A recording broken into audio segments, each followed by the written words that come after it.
trans students in Maine are facing double the threats and violence as their peers. This is an article from the Maine Morning Star. It says transgender students stick around because I'm going to talk about this after. Transgender students in Maine public schools this year faced more than twice the threats, violence, and bullying of their peers, according to new state data. Disparities, advocates say, are worsening as political attacks on LGBTQ inclusive school policies escalate. They were also more than 4 times as likely to attempt suicide and more than 3 times as likely to self-harm through cutting or burning themselves. So this was a study called the Maine Integrated Youth Health Survey, which was over the last year and studies the mental and physical health of students in 5th grade or older. Across the 3 reports, the Maine Department of Health and Human Services released last month, trans students reported the highest rates of bullying and being targeted for their perceived gender expression or sexual orientation. About 21% of all high school students reported being bullied, but 43%, so more than double, of trans students say they had experienced bullying in school.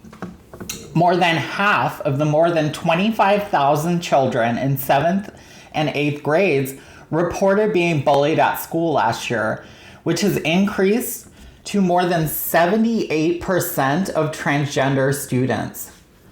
And last year alone, 284 transgender people were murdered for gender identity. So Republicans are publicly lying about the trans population. The most recent being Republicans in Congress, Nancy Mace, who were blaming trans people for mass shootings. Charlie Kirk did this as well. He was actually doing it in the moment he was killed. He was spreading lies about the trans community.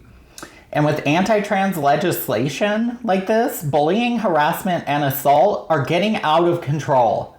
When you have a marginalized group, such as the trans community, and you add lies and demonization on top of it, you have a recipe for violent death towards trans people.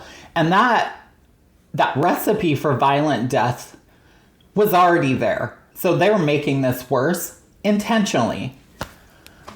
These Republicans should be held accountable for their reckless behavior and lies. It is not acceptable to lie in a position of power like that in government. And most of these Congress people, they're either quitting next year because they have no fucking spine, or they're going to be voted out.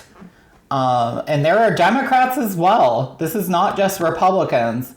There are Congress members that are dead weight in government. And what I mean by that is they sit there and stay silent and complicit in corruption. These people are at the end of their days. We are experiencing a political awakening that's going to force out corruption and dead weight. Americans are fucking sick of politicians who stay in the middle because they've accepted blood money from Israel or from corporate sponsors. We don't want you anymore. And on the subject of erasing trans people, it'll never work. Trans people have existed throughout history, and no amount of censoring, editing, or lying is going to change that. Trans identity is real and valid, and we will never cease to exist. Thank you for listening. Please like this video, share it, and leave a comment. Trans people are being suppressed from the algorithm. I'll be back soon with more news. Thanks, guys.